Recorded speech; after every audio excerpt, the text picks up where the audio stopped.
Broadcasting from the business capital of the world, this is the Podcast Business News Network.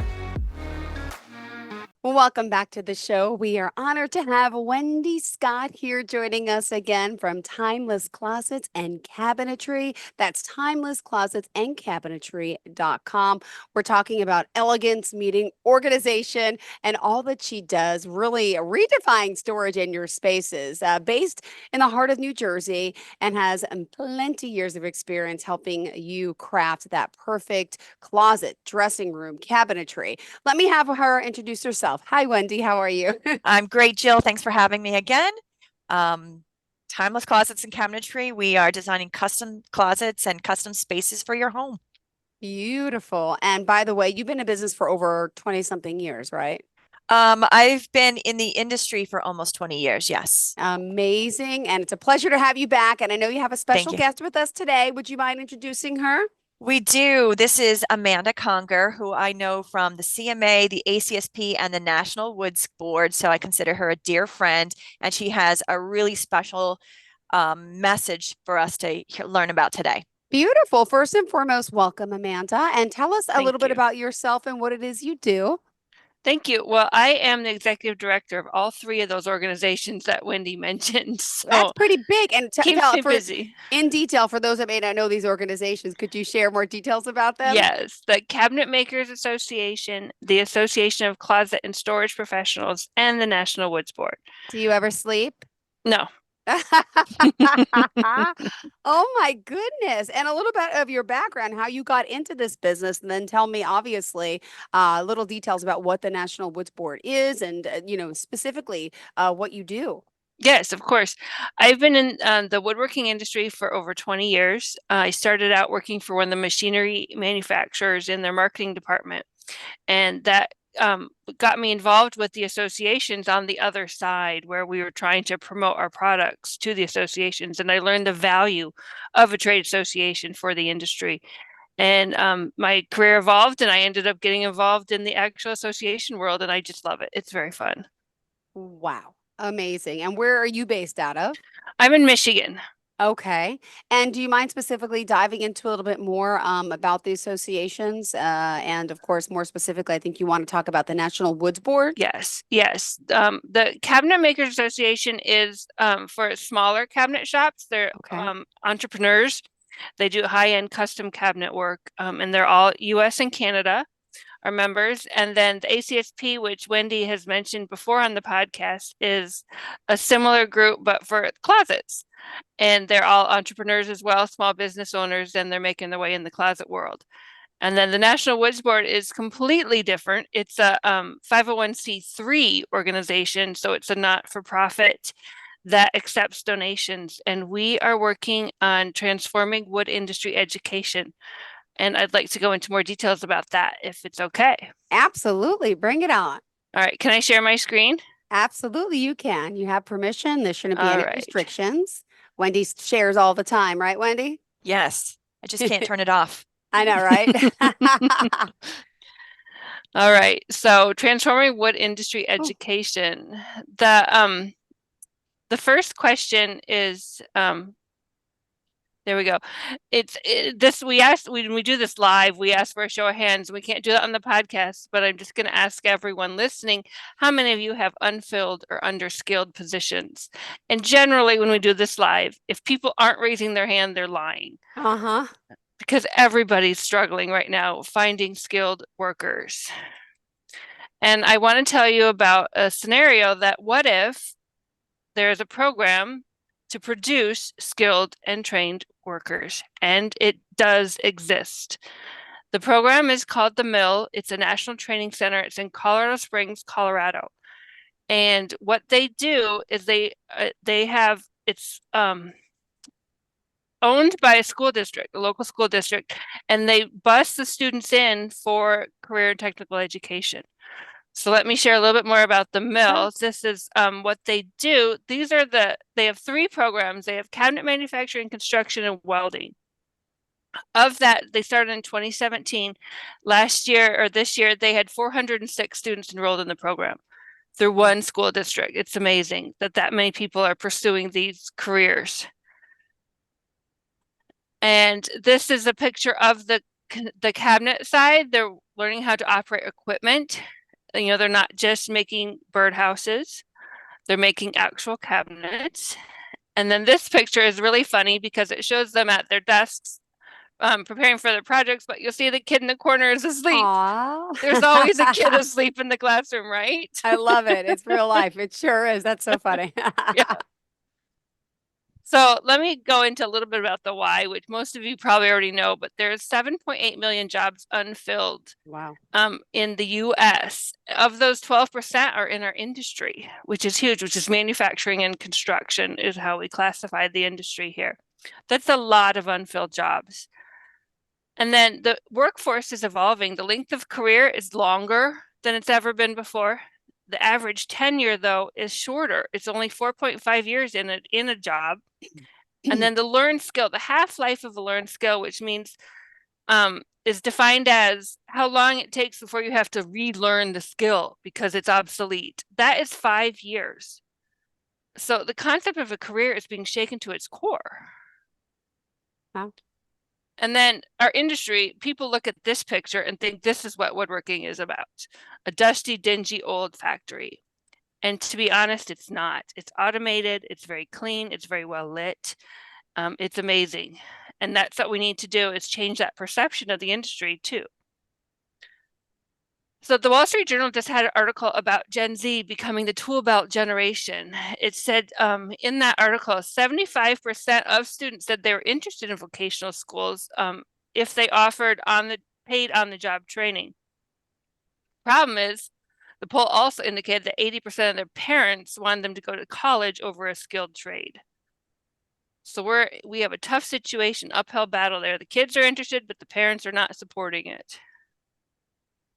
So this is what the National Woods Board comes into play. Let me share a little about our mission and vision. So we're going to replicate the mill model, which is what that school in Colorado Springs, the mill, we're going to replicate that on a national level. And it's providing a collaborative platform between industry and technical education. And we're going to bridge that gap between education and trades, creating advanced career opportunities that fulfill the industry's massive workforce needs that I just explained.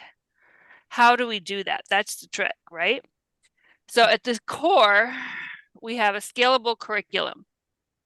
And that curriculum goes down to the local school districts.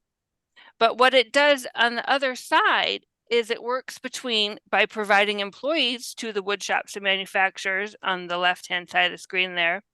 And then on the other side, the suppliers and designers provide that support and technology to help keep the programs running. Let me see if I can explain that a little bit better. So this is an example of an employer in Colorado Springs who has hired over 10 full-time employees directly from the mill. His name is Scott Robinson, and the company is Concepts in Millwork. He continues to support the program in various ways, from material, time, resources, and donations, and he's actually on the board for the National Woods Board. He believes this works.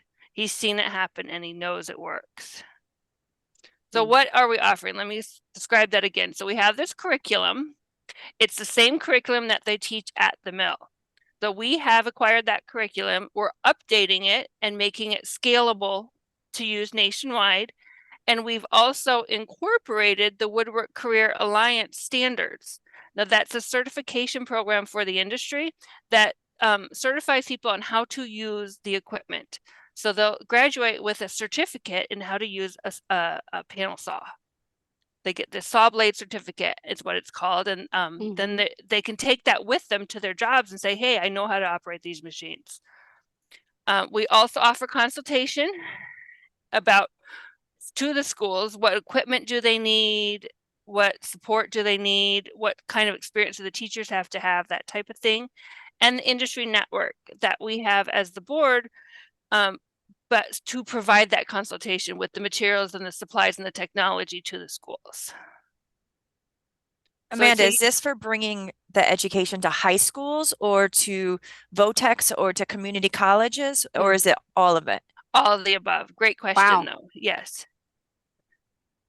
So Jill, I took wood shop in high school. Oh, did She you? did. So did I. I did. That was one of my courses. I And they remember don't have it what I now. made. You No, that's the whole point of this, that you now have to bus these kids out to VOTEC schools really? because it's not They don't offer this? Not very many schools offer wood shop anymore. I didn't even know So that. that's the problem. Yeah, my kids are 7 and 9, still a little early, but I have my niece and nephew that their cousins are a little older. I'm going to find that out. That's horrible. Yeah, and then when they do have a wood shop class, they think a birdhouse, which is not helping them with real world skills. So they need to learn how to make cabinets and closets and other good wood products. Yeah, So what we need, well, the reason I'm talking is what we've done, we've gone through all these steps. I'm going to go through it really fast. And what sure. we need is funding to get going. Mm-hmm. That's the problem, is it always is, right? You got to have money to get it going. Yep. So the funding is to update the curriculum, to develop an online distribution process for that curriculum, hire full-time staff, and create additional industry-specific paths, like I mentioned, closets, components, millwork, etc. Right now, it's just focused on cabinets. Although it is transferable to all those other industries, there are specific programs for each of those other specific paths. So we wanted to, our goal was in the first year to raise 100 grand, and we're right at 34,000 right now. So we're getting there, but we could use a little help. Yeah. And by the way, how do we reach out? What is the contact information? It's nationalwoodsboard.org. Perfect. I have it on the last screen too. So last question, how many of you have unfilled or underskilled positions still? Answer right. Of course you do. So Mm-hmm. how do you get involved? How do you get involved? The big question. Financial support, money, we need money. Second is technology. If you are a wood products machinery manufacturer and you have equipment that you're willing to donate to schools, get in touch with us. And input, influence, and connections. If you know schools in your area that need a better program or need a program, connect us with those schools, because it's impossible for us to reach out to every school in the United States. We don't know Yeah. them all. So if you have a school that needs help, let us know. And then last but not least, I'm going to go into other options. Sure. This is an apprenticeship program. So I know Wendy talked about this a little bit on the first podcast, that there is a apprenticeship program for our industry. It's called Woodwork Manufacturing Specialist. And it was designed by a friend of mine, Kelly Victor Burke, and she's also in Michigan. And she was struggling to find employees. And so she said she came from education. And she said, well, there has to be an apprenticeship program. We could just get them started. Yeah. Turns out she had to combine 3 or 4 different programs to create one solid program. It would have taken them like 15 years to train this person on the current program. And so she said, let me combine them into one. And now it's like I think it's a less than 2-year program. They get funding for it. And it's approved by the Department of Labor now. So she got it fully approved. It includes all these wonderful aspects of the woodwork manufacturing, including coatings, CAD, megatronics, which is like CNC processing. That's the word they use in education. So there's a lot of questions and myths about apprenticeship, though. People think an internship and apprenticeship are the same thing, and they're not. The apprenticeship is a paid program that the employer pays, and they go to school while they're taking the program. So it's a combination program of people think, oh, I'm choosing my career over college. You're not. You're doing both. So that your employer is paying for your college education, so to get trained on their equipment and the technologies in the industry. This is the step after our National Woods Board curriculum program, which is why I mention it. So like they go through high school or a community college, it could be a supplement program to the internship, to the apprenticeship. So they go through the program, they want to get a job, they get a job, their employer pays for this apprenticeship program, and they get even more trained. So that's how we're training the future generation. Oh, beautiful. Thank you so much for sharing Yes. this. And just by the way, Wendy, tell me about your involvement. Now, how did the two of you eventually meet and connect? Obviously in the business, but tell me your personal story, how the two of you met. So we met through the ACSP. I'm a former president of the association, and Amanda now runs our association, and I'm still involved. And she's been involved in the National Woods Board for a while, since its inception, I believe. Mhm. And for me, my son didn't go to college. He's actually a union carpenter, went through an apprenticeship program, but didn't have wood shop in high school like I did. So, there's everyone is, even in my industry, how do you find people? How do you find good skilled labor? And you can't. So for me, I'm like, I understood the mission without even having to be sold on it. And I'm like, oh yeah, Yeah. let me donate. So it was the first step in me being able to participate in it. And then again, this is, it's such a good message. I wanted to make sure I could share and give Amanda a platform to share the message as well nationally. So I've known her through the ACSP, and it now she's a friend as well. So that's our connection. Beautiful. We love it. And did you want to share more about the WCA, and talk more about these the apprenticeships and internship programs? Like currently, how does it all work? I mean, like you said, you can't reach out to everyone, but there's got to be. I'm shocked. There's no more woodworking in schools. I'm going to find out in my local area. I live on Long Island in New York, but that's a shame. That is a Mhm. shame. It is a shame. And that's why we're doing what we're doing, because they can't get the trained workers because they're Yeah. not getting it in the schools. And you have to start early. I mean, middle school would be ideal when they're really thinking about it and getting them in that wood class earlier than after they graduate. That's too late. There is a small movement going throughout the country. Like I Hmm. belong to Metro, which is my local National Home Builders Association and or Builders Association, and they give a scholarship towards the industry. And then you have JB Cutting, who we talked about at my last podcast. They have, Amanda, they have an internship or they have an apprenticeship? I believe it's an apprenticeship, and they also do the manufacturing day in October, and they open up their doors for schools, local schools, to come visit them. And that's an amazing opportunity for the children to see what a shop is really like.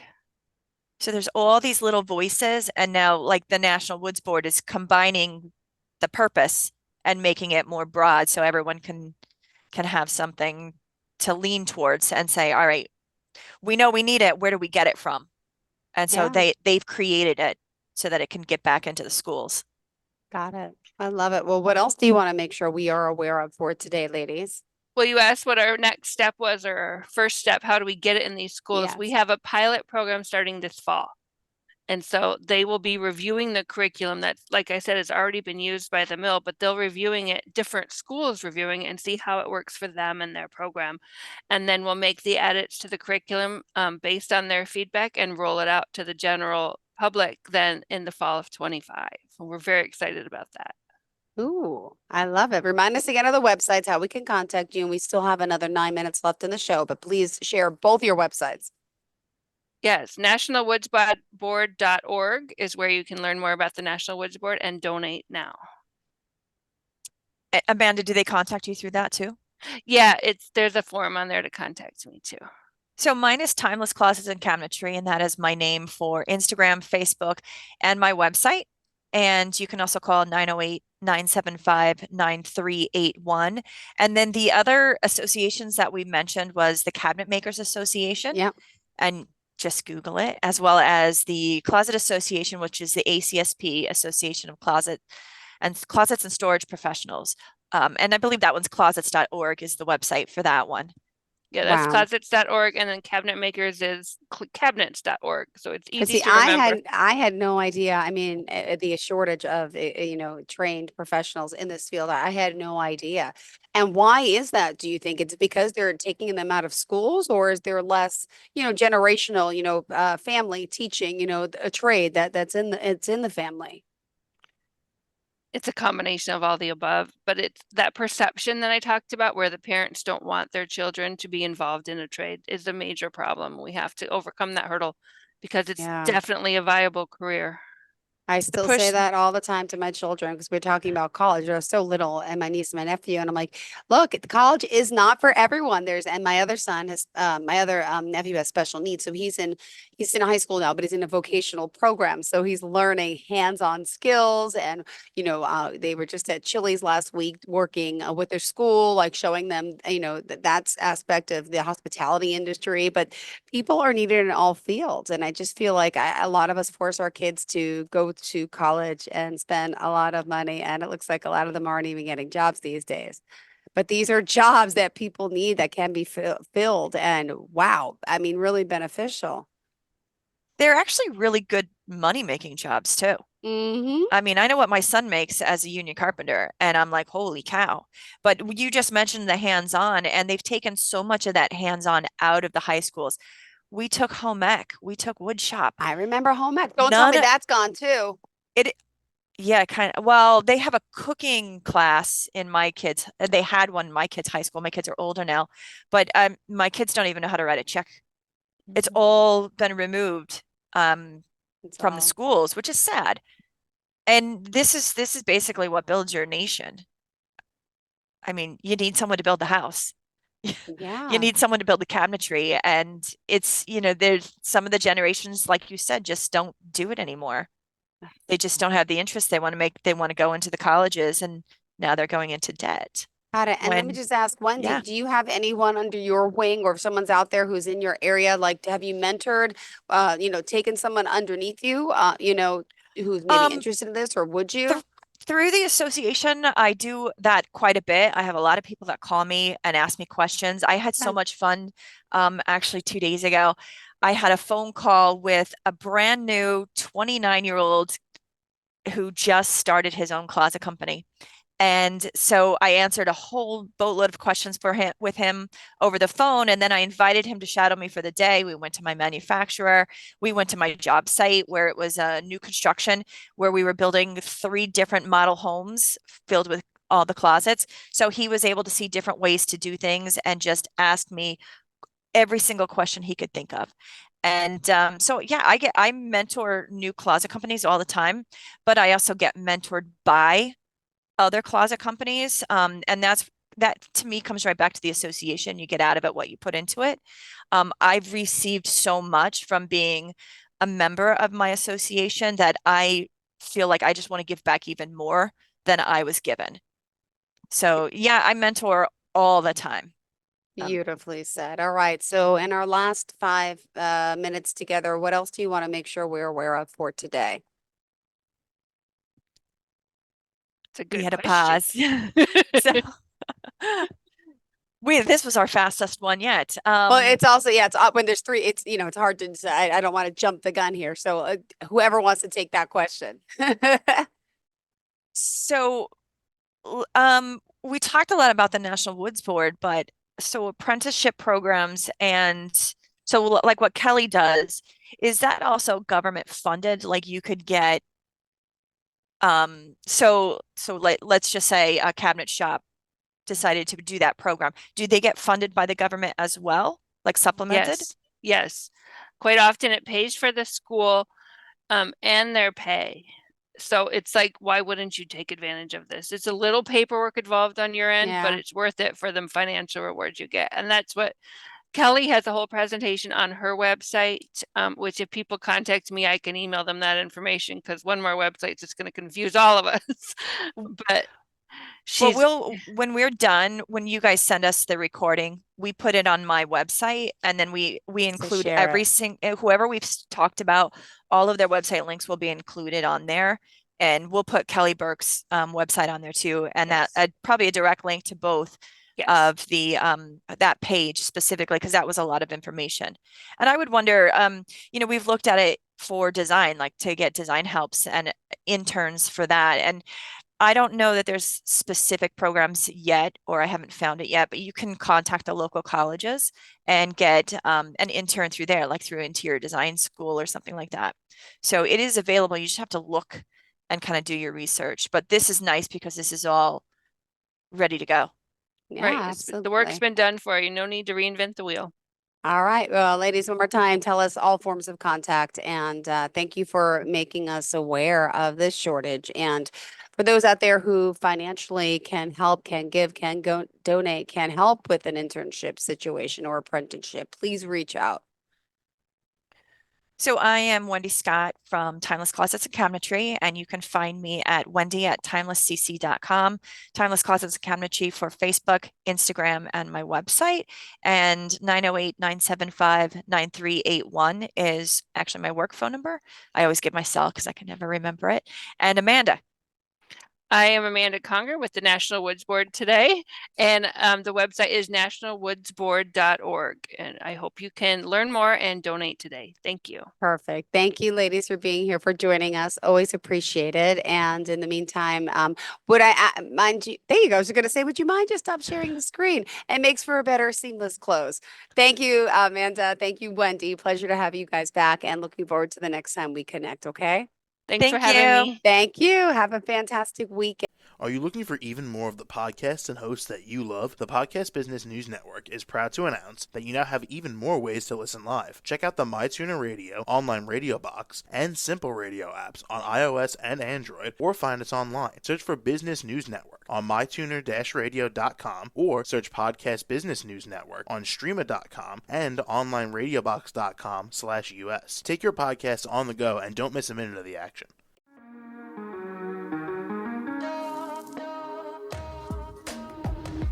Broadcasting from the business capital of the world, this is the Podcast Business News Network. For nearly 2,000 severely injured veterans, everyday life has become filled with barriers. Day-to-day simple tasks can become pretty daunting. I have to carry my chair up 2 flights of steps or have somebody do it for me. What scares me the most is just the falling. When I'm struggling with my house, I think, to have that one great barrier just knocked down, it's crucial.